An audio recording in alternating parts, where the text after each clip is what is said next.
जय श्री कृष्णा। राधे राधे दोस्तों आज मैं आप लोगों को लड्डू गोपाल की एक ऐसी दिल को छू लेने वाली आश्चर्यजनक बिल्कुल सत्य लीला कथा सुनाऊंगी जिसे सुनकर आप सभी चौंक जाओगे। क्या लड्डू गोपाल अपने भक्तों के साथ इतना बड़ा अनिष्ट कर सकते हैं, इतना बुरा कर सकते हैं? घटना सुनकर आप रो दोगे। एक भक्त के साथ लड्डू गोपाल के द्वारा की गई इस आश्चर्यजनक चौंका देने वाली भावपूर्ण लीला कथा को श्रवण करके आपकी आत्मा अंदर से रो देगी। आप सभी से निवेदन करती हूँ कि आज की इस अद्भुत लीला कथा को आंखें बंद करके पूर्ण श्रद्धा भाव से श्रवण कीजिएगा। आशा करती हूँ आज की यह लीला कथा आप सभी को बहुत अच्छी लगेगी, आपके हृदय को स्पर्श करेगी। दोस्तों आज की यह लीला कथा हमारे साथ शेयर की है झारखंड के सिंहभूम में रहने वाली कल्पना विश्वास जी ने। कल्पना जी हमसे कहती हैं, मैं बचपन से अपने परिवार में लड्डू गोपाल की सेवा होते देखी हूँ। मेरे मायके में सभी लड्डू गोपाल को खूब मानते हैं। बच्चे से लेकर बूढ़े तक हम सभी के मन में लड्डू गोपाल के लिए अपार श्रद्धा और प्रेम था। जब मैं बड़ी हुई और मेरा रिश्ता देखा जाने लगा तब मैं सोचने लगी कि मैं ठाकुर जी अपने लड्डू गोपाल के बिना अपने ससुराल में कैसे रहूंगी। कभी कभी यह बात सोचकर मेरी आंखों से आंसू आ जाते थे, पर भगवान भला अपने भक्त के आंखों के आंसू कैसे देख सकते हैं। पहले तो मैं बहुत डर रही थी कि पता नहीं मेरी शादी कैसे घर में होगी, मुझे वहाँ लड्डू गोपाल की सेवा करने का सौभाग्य मिलेगा भी या नहीं। पर जब मेरी शादी तय हुई तब मेरे परिवार वाले सभी कहने लगे कि बहुत अच्छा घर परिवार है, घर में बहुत सुंदर मंदिर है, सभी देवी देवताओं के चित्रपट है, तुम्हारी होने वाली सासू माँ बहुत पूजा पाठ करती है, धार्मिक प्रवृत्ति की है, देख लेना तुम्हारे लड्डू गोपाल की सेवा करने से उन लोगों को कोई आपत्ति नहीं होगी। मधु जी कहती हैं कि यह सुनकर मैं बहुत खुश हो गई थी। ऐसा लगा था जैसे मेरे सर से बहुत बड़ा बोझ उतर गया हो। लड्डू गोपाल ने मुझ पर बहुत बड़ी कृपा कर दी हो। अब मैं अपने कान्हा से दूर नहीं होंगी। मैं लड्डू गोपाल की सेवा आजीवन कर पाऊंगी। मैंने सोचा था कि मैं अपने शादी के वक्त ही अपने लड्डू गोपाल को अपने साथ ससुराल लेकर जाऊंगी, पर मेरे परिवार वालों ने मुझे समझाया। उन्होंने कहा कि वैसे हमें बिल्कुल भी नहीं लगता कि तुम्हारी सासू माँ या तुम्हारे परिवार वाले तुम्हें लड्डू गोपाल की सेवा करने से रोकेंगे, पर फिर भी लड्डू गोपाल को अभी ले जाना सही नहीं होगा। एक काम करो, कुछ दिन बीत जाने दो, पहले एक बार अपनी सासू माँ अपने परिवार वालों से बात कर लेना। और क्या है ना, लड्डू गोपाल के साथ हमारी आस्थाएं जुड़ी है। हम भी तो वर्षों से लड्डू गोपाल की सेवा कर रहे हैं ना। हम सभी लड्डू गोपाल से बहुत प्रेम करते हैं। हम भी तो लड्डू गोपाल के बिना नहीं रह पाएंगे ना। अपनी सासू माँ से बात करो, अपने ससुराल वालों से बात करो, फिर हम तुम्हें एक प्यारे से लड्डू गोपाल ला कर देंगे, तुम उन्हें अपने साथ लेकर जाना। मधु जी कहती हैं कि मैंने सबकी बात मान ली। खुशी खुशी सभी मेरी शादी की तैयारी में लग गए। मैं भी बहुत खुश थी। मेरी शादी हुई। शादी के बाद मैं अपने ससुराल गई। ससुराल जाकर मैंने वैसा ही माहौल पाया जैसा मेरे घर वालों ने मुझे बताया था। सभी मुझसे बहुत प्यार करते थे। मेरे ससुराल में मेरी सासू माँ, ससुर जी, मेरी एक छोटी ननद और मेरे हस्बैंड थे। मेरी सासू माँ पूजा पाठ करती थी। घर के मंदिर को उन्होंने बहुत ही सुंदर तरीके से सजाया था। मंदिर देखकर मेरी आत्मा तृप्त हो गई। अब शादी के कुछ दिनों के बाद मैं पहली बार रस्म के लिए अपने मायके आई। मायके आकर मैंने अपनी ससुराल वालों की खूब तारीफ की। मैंने सबको बताया कि मेरे ससुराल वाले बहुत अच्छे हैं, मेरा बहुत अच्छे से ख्याल रखते हैं, बहुत प्यार करते हैं मुझसे। और तभी मेरा ध्यान गया मेरे लड्डू गोपाल की ओर। मुझे याद आया कि मुझे तो अपने लड्डू गोपाल को साथ लेकर जाना है, पर मैंने अपने ससुराल वालों से अब तक बात नहीं की थी। फिर मैंने मन ही मन यह सोचा कि मेरी सासू माँ तो इतनी पूजा पाठ करती है, उन्हें मेरे लड्डू गोपाल की सेवा करने से भला क्या दिक्कत होगी। मैंने अपने मायके में कहा कि मैं अपने सासू माँ से बात कर ली हूँ, उन्होंने मुझे लड्डू गोपाल ले जाने की इजाजत दे दी है। अब आप लोग मुझे एक लड्डू गोपाल ला कर दीजिए, मैं अपने ससुराल लेकर जाऊंगी। मधु जी कहती है कि मेरे हस्बैंड मेरे साथ ही थे। मैंने उनसे पूछा था, पर उन्होंने मुझसे यही कहा कि अगर तुम्हारी इच्छा है और तुम बचपन से लड्डू गोपाल की सेवा कर रही हो तो ले लो लड्डू गोपाल।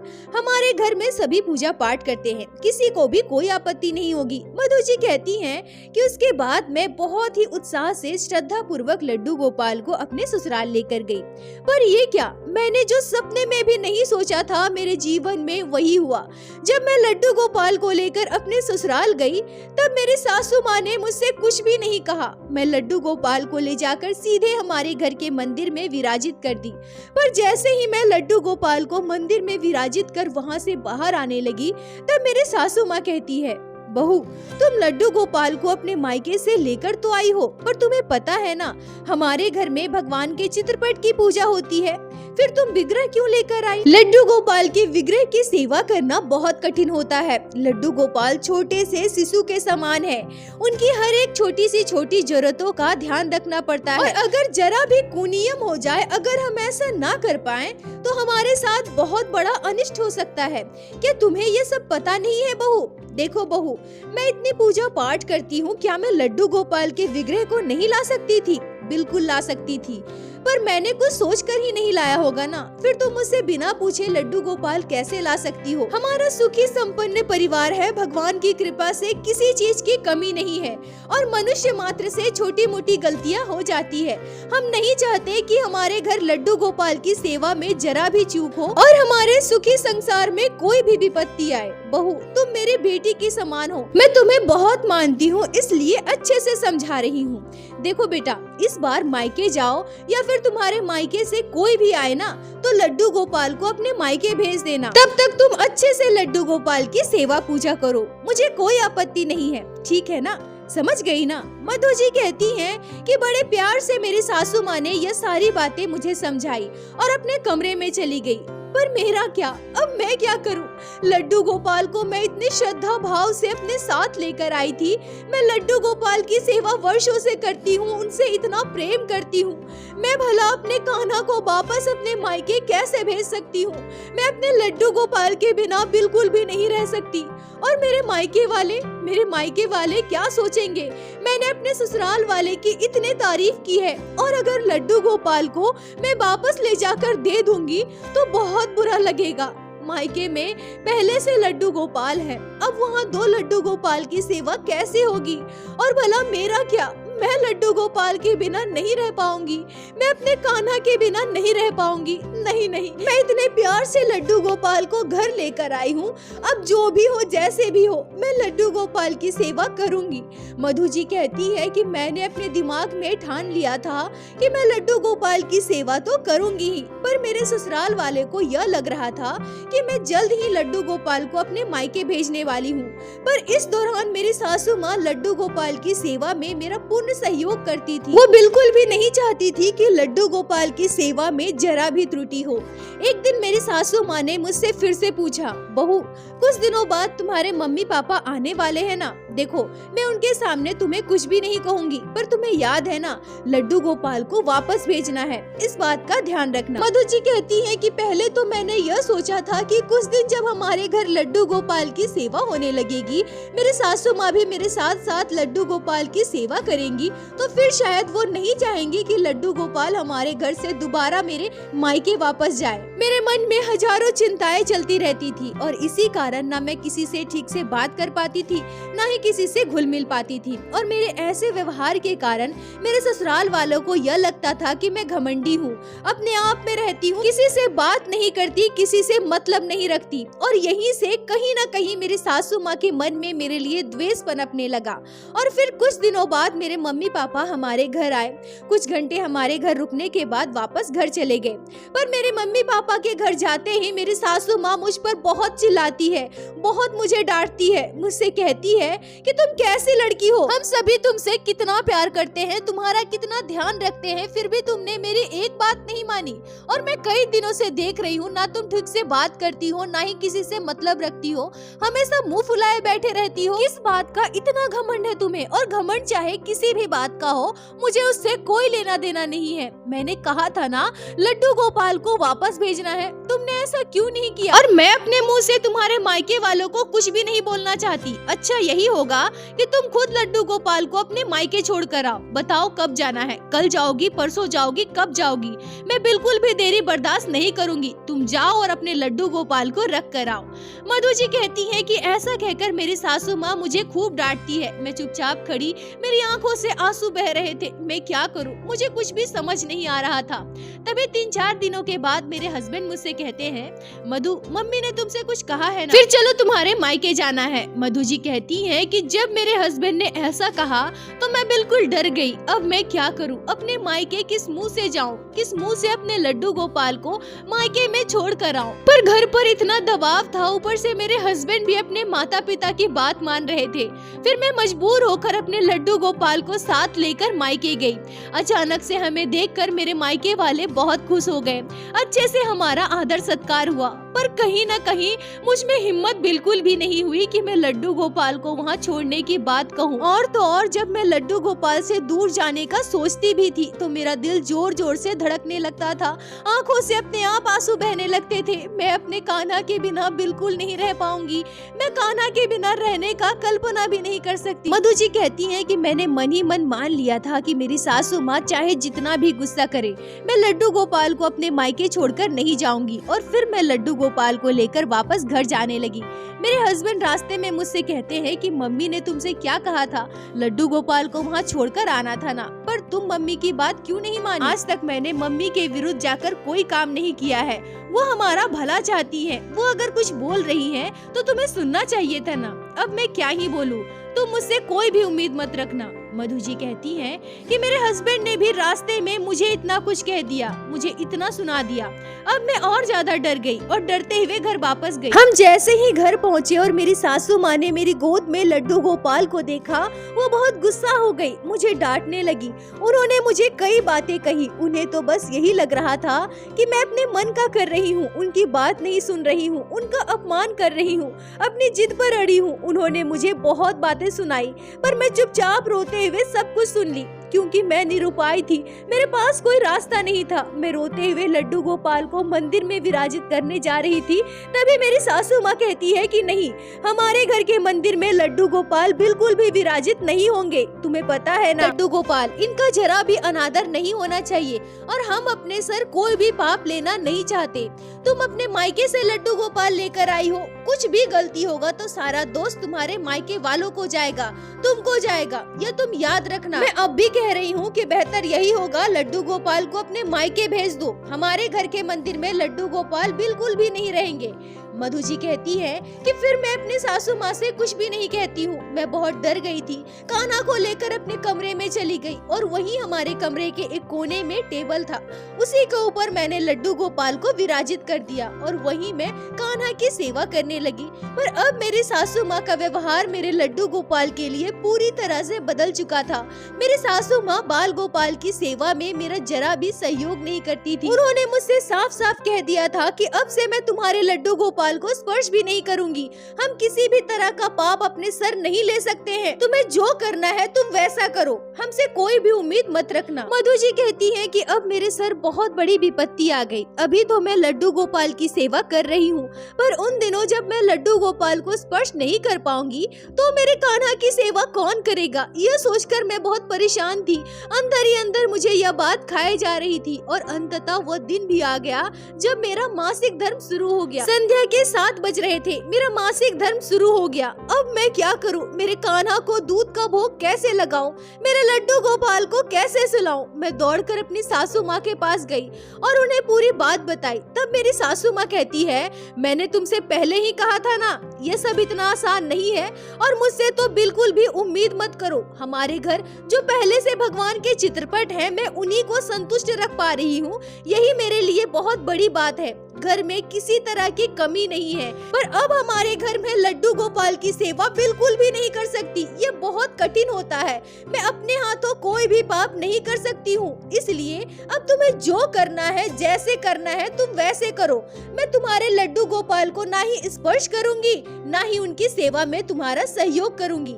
यह कहकर मेरी सासू माँ ऊपर वाले कमरे में मेरे ननद के पास चली जाती है। मधु जी कहती हैं कि मेरी सासू माँ को यह लगा था कि अगर वो लड्डू गोपाल की सेवा में मेरा सहयोग नहीं करेगी तो मैं लड्डू गोपाल को अपने मायके भेज दूंगी। पर अब मेरे सामने घनघोर विपत्ति थी। मैं क्या करूँ, मुझे कुछ भी समझ नहीं आ रहा था। मैं लड्डू गोपाल की सेवा कैसे करूँ? मेरे बाल गोपाल को मैं भला अगले 4-5 दिनों तक बिना सेवा के कैसे रख सकती हूँ? ना मैं अपने मायके में कुछ बोल सकती हूँ, ना ही मैं ऐसी अवस्था में लड्डू गोपाल को स्पर्श कर सकती हूँ। मैं अपने कान्हा के पास गई, हाथ जोड़कर मैं उनके आगे खड़ी हो गई। आंखों से आंसू बह रहे थे, कोई रास्ता नजर नहीं आ रहा था। तभी एकाएक मन में यह भाव आया, लड्डू गोपाल के लिए मेरे मन में वात्सल्य की भावना है। कान्हा को कहीं न कहीं मैंने पुत्र रूप में स्वीकार किया है, तो फिर मैं अपने पुत्र की सेवा ऐसी अवस्था में क्यों ना करूंगी? अब जब मेरे पास कोई उपाय नहीं है, मेरे पास कोई रास्ता नहीं है, तो मैं अपने लड्डू गोपाल को ऐसे भूखे भी तो नहीं रख सकती ना। नहीं नहीं, मैं इसी अवस्था में लड्डू गोपाल की सेवा करूंगी। मुझे पुण्य लगे पाप लगे, इस बात का मुझे कोई डर नहीं है, पर मैं अपने लड्डू गोपाल को भूखा प्यासा ऐसे बिठाए नहीं रख सकती हूँ। मधु जी कहती है कि मैंने बचपन से अपने मायके में देखा था कि मासिक धर्म के दौरान कोई भी लड्डू गोपाल को स्पर्श नहीं करता था, न ही कभी मैंने स्पर्श किया था। पर अब मेरे सामने जो विकट स्थिति थी, इस समय मैंने पाप पुण्य सही गलत का विचार बिल्कुल भी नहीं किया और लड्डू गोपाल को स्पर्श कर दिया। बाल गोपाल की सेवा करने लगी। अब जब मेरी सासू माँ को इस बात का पता चला तो वो बहुत गुस्सा हो गई। कहने लगी कि तुम बहुत बड़ी पापन हो, तुम भगवान के साथ खिलवाड़ कर रही हो, मजाक कर रही हो। न जाने ऐसी कई बातें मुझे सुनने को मिली, पर सारी बातें सुनकर भी मैं लड्डू गोपाल की सेवा निरंतर करती रही। ऐसे ही समय बीतता रहा।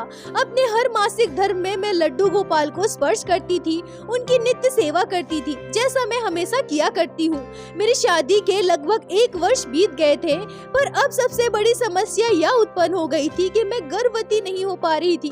कई जगह हमारा इलाज हुआ, कई डॉक्टरों से दिखाया गया, पर कहीं से भी कोई उपाय नजर नहीं आ रहा था। अब पता नहीं मेरे सासू माँ के मन में यह बात कैसे बैठ गई। एक दिन मेरी सासू माँ चिल्लाते हुए मेरे हस्बैंड से कहती है कि तुम्हें जैसी पत्नी मिली है ना, इसकी वजह से तुम्हारा जीवन बर्बाद हो गया, बेकार हो गया। इस लड़की की वजह से तुम पिता नहीं बन पाओगे। भगवान श्री कृष्ण के शिशु रूप को इसने महामारी के दौरान छुआ है, इतना बड़ा पाप किया है। तुम सोच सकते हो इस लड़की को जरा भी डर नहीं है, भगवान का जरा भी भय नहीं है। ये मासिक धर्म के दौरान लड्डू गोपाल को स्पर्श करती है, उनकी सेवा करती है। अरे अपना ना सही अपने परिवार का सोच लेती। यह कहकर मेरी सासू माँ ने घर पर खूब कलेश किया। तब मेरे हस्बैंड गुस्से में कहते हैं कि हाँ सही में शादी के 2 साल हो गए हैं, सारे टेस्ट का रिपोर्ट नॉर्मल है, फिर बच्चा क्यों नहीं हो रहा है? अगर इसका कारण लड्डू गोपाल है तो ठीक है, लड्डू गोपाल की सेवा हमारे घर नहीं होगी। मेरे हस्बैंड कहते हैं कि मम्मी मंदिर में लड्डू गोपाल को दिया जाता है ना, तो चलिए मेरे साथ, आज ही लड्डू गोपाल को मंदिर में रख कर आएंगे। उनका जो भी खर्च होगा हर महीने मैं जाकर देता रहूंगा, पर लड्डू गोपाल की सेवा हमारे घर नहीं होगी। मधु जी कहती है कि उस दिन मेरे हस्बैंड बहुत गुस्सा हो गए थे। मेरी सासू माँ ने मेरे हस्बैंड के मन में इतनी नकारात्मक बातें भर दी थी, जिस वजह से मेरे हस्बैंड आंख बबूला हो गए थे। मेरी बात वो सुनना ही नहीं चाहते थे। मैं रो रही थी, सबके आगे हाथ जोड़ रही थी, पर किसी ने मेरी कोई बात नहीं मानी। अब जब मेरे हस्बैंड मुझ पर गुस्सा करने लगे तो मेरी सासू माँ को मौका मिल गया। वो तुरंत लड्डू गोपाल को उठाई, उनकी जरूरत का सारा सामान उठाई और मेरे हस्बैंड के साथ मंदिर जाने लगी। मैंने अपनी सासू माँ को बहुत रोका, उनके आगे हाथ जोड़े, गिड़गिड़ाए। मेरी सासू माँ मेरी एक ना सुनी और लड्डू गोपाल को मंदिर में जाकर रख आई। मधु जी कहती है कि मैं रोती थी, गिड़गिड़ाती थी, सबके आगे हाथ जोड़ती थी कि मेरे कान्हा मुझे ला कर दे दो, मैं उनके बिना नहीं रह पा रही हूँ, पर कोई मेरी बात नहीं सुनता था। मैंने कई बार कहा कि मेरे लड्डू गोपाल किस मंदिर में है, कम से कम मुझे उनके दर्शन तो करवाइए, पर कोई भी मुझे लड्डू गोपाल के दर्शन करवाने भी नहीं ले जाता था। ये सारी बातें मैं अपने मायके में भी नहीं बता पाती थी। अपने कान्हा से मैं हमेशा प्रार्थना करती थी, मैं बहुत रोती थी, उनसे कहती थी कि हे कान्हा आप मुझसे दूर क्यों चले गए, आ जाओ ना कान्हा, वापस आ जाओ, आपकी ये भक्त मर जाएगी आपके बिना, मैं आपके बिना नहीं रह पा रही हूँ। मधु जी कहती हैं कि इस घटना को लगभग 7-8 महीने और बीत गए, पर अभी भी मैं गर्भवती नहीं हुई थी। मेरी सासू माँ के ताने बढ़ते जा रहे थे। वो बस यही कहती थी कि इसके पापों की वजह से ऐसा हुआ है, पाप की वजह से ही यह गर्भवती नहीं हो पा रही है। भले ही लड्डू गोपाल अब हमारे घर में नहीं है, पर इसने इतना पाप किया है ना। मासिक धर्म के दौरान लड्डू गोपाल को स्पर्श किया है, मासिक धर्म के दौरान उनकी सेवा की है, भोग लगाई है। इन पापों को कौन भोगेगा? मधु जी कहती हैं कि मेरी शादी को लगभग 2.5 वर्ष बीत गए थे और लड्डू गोपाल को हमारे घर से गए हुए 1.5 वर्ष बीत गए थे, पर अभी तक ना मैं लड्डू गोपाल को देख पाई थी, ना ही उनके बारे में मुझे कुछ भी पता चलता था।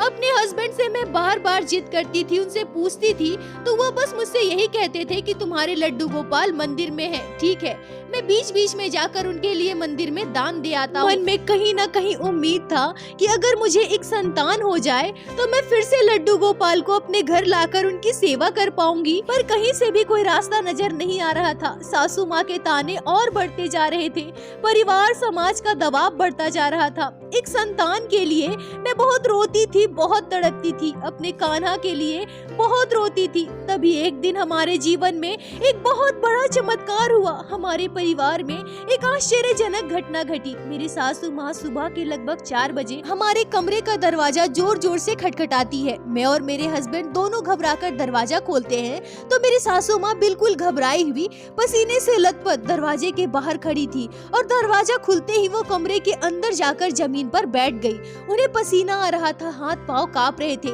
मेरे हस्बैंड ने और मैंने उन्हें जल्दी से पकड़कर बेड के ऊपर बिठाया। मैं उन्हें शांत करवा रही थी। मैंने उन्हें पानी पिलाया। मेरे हस्बैंड ने जोर से चिल्लाते हुए आवाज लगाई। मेरे ससुर जी और मेरे ननद दौड़ते हुए हमारे कमरे में आए। तब मेरी सासू माँ की हालत बहुत खराब थी, उनके मुंह से आवाज नहीं निकल रहा था। थोड़ी देर बाद जब वो नॉर्मल हुई, शांत हुई, तब उन्होंने मेरा हाथ पकड़ लिया और मुझे अपने पास बिठाने लगी। मैं उनके पास बैठी तो उन्होंने मुझे गले से लगा लिया और वो रोए जा रही थी। मधु जी कहती है कि मैं कुछ भी समझ नहीं पा रही थी कि उन्हें क्या हुआ है। तभी मेरी सासू माँ कहती है, बहू मुझे माफ कर दो, मैं तुम्हारी भक्ति को समझ नहीं पाई। मैंने बहुत बुरा किया, बहुत बड़ा पाप किया है बहू।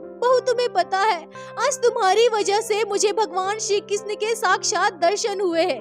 मधु जी कहती हैं कि भगवान श्री कृष्ण के दर्शन। मेरे सासू माँ की यह बात सुनकर मैं आश्चर्य हो गई। मेरा मुंह खुला का खुला रह गया, आंखों से अपने आप आंसू बहने लगे। ये मेरे सासू माँ क्या कह रही है? तभी मेरी सासू माँ रोते हुए कहती है, बहू अभी अभी मैंने एक सपना देखा। मैं अपने सपने में देखी कि हमारे घर के बाहर एक छोटा सा बच्चा खड़ा है, दरवाजे को पकड़कर वो हमारे घर के अंदर झांक रहा है। मैं वहीं खड़ी हूँ, मैं उसे देख रही हूँ। तभी वो छोटा सा बच्चा मुझसे कहता है, दादी माँ मुझे घर के अंदर आने दो ना, मुझे अंदर आने दो ना, मुझे अंदर आना है, तुम्हारे घर में आना है, तुम लोगों के साथ रहना है। मेरी मैया के हाथों मुझे सेवा लेनी है। मेरी मैया मुझसे बहुत प्रेम करती है, मुझे घर के अंदर लेकर आओ ना। मेरी सासू माँ कहती है कि मैं उस बच्चे को डांट कर कहती हूँ कि निकलो यहाँ से, भागो, कौन हो तुम अंदर क्यों आओगे? तभी वो बच्चा रोनी सी सूरत बना लेता है और पता है तब क्या होता है? मुझे चतुर्भुज रूपी भगवान श्री कृष्ण के दर्शन उस छोटे से बच्चे में हो जाते हैं। बहू मैं जड़ बन चुकी थी, मेरे मुंह से फिर आवाज नहीं निकली। वो बच्चा कहता है, मुझे घर के अंदर लेकर आओ, मुझे विराजित करो, मेरी मैया से मुझे सेवा लेनी है। और यह कहकर एकाएक भगवान श्री कृष्ण के बाल स्वरूप कहीं अदृश्य हो जाते हैं। मेरी आंखें चौंधिया जाती है और मेरा सपना टूट जाता है। बहू मैं क्या करूं? मुझसे बहुत बड़ी भूल हो गई है। मैं इतनी पूजा पाठ करती हूँ, इतनी भक्ति करती हूँ और मेरे हाथों इतना बड़ा पाप हो गया। भगवान के शिशु रूप का अनादर कर दिया मैंने। मधु जी कहती है कि मेरी सासू माँ की बात सुनकर हम सभी आश्चर्य थे और सुबह होते ही मेरी सासू माँ मेरे हस्बैंड के साथ उस मंदिर में जाकर लड्डू गोपाल को घर वापस लेकर आई। वर्षों बाद मेरे कान्हा हमारे घर वापस आए थे। लड्डू गोपाल का श्री विग्रह पूरी तरह से काला पड़ चुका था, पर एक ही क्षण में मैं पहचान गई कि ये मेरे वही कान्हा है, मेरे वही लड्डू गोपाल है। मेरी सासू माँ लड्डू गोपाल मेरी गोद में देते हुए कहती है कि ये तुम्हारे कान्हा है बहू, तुम्हारे लड्डू गोपाल। तुम इनकी सेवा करो। दुनिया के सबसे सर्वश्रेष्ठ पुत्र तो ये है। और मैं माया की मांग कर रही थी। मासिक धर्म में लड्डू गोपाल की सेवा करके तुमने पाप नहीं किया है, बल्कि लड्डू गोपाल को घर से दूर करके मैंने पाप किया है। अब मेरे पाप को, मेरी भूल को तुम्हें ही सुधारना है बहू। बहू कान्हा की सेवा करो। मधु जी कहती है कि वर्षों बाद लड्डू गोपाल की सेवा दोबारा पाकर मैं बहुत खुश थी। मुझे विश्वास ही नहीं हो पा रहा था कि मेरे कान्हा मेरे पास आ गए हैं। मैं पहले की तरह लड्डू गोपाल की सेवा करने लगी। अब मेरी सासू माँ मेरे साथ लड्डू गोपाल की सेवा किया करती थी। ऐसा लग रहा था मानो मुझे मेरी खुशियाँ वापस मिल गई है। कुछ ही महीनों में लड्डू गोपाल ने हमारे साथ अद्भुत लीला की। वर्षों से जहाँ मेरा परिवार एक बच्चे के लिए तरस रहा था, मैं एक बच्चे के लिए तड़प रही थी। लड्डू गोपाल की दोबारा सेवा करते ही मैं गर्भवती हुई और मैंने एक प्यारी सी बिटिया को जन्म दिया। आज इस घटना को लगभग 13 वर्ष बीत चुके हैं। अब मुझे एक पुत्र और एक पुत्री संतान है। लड्डू गोपाल हमारे परिवार में पूरे श्रद्धा भक्ति से पूजे जाते हैं। हमारा पूरा परिवार लड्डू गोपाल से बहुत प्रेम करता है।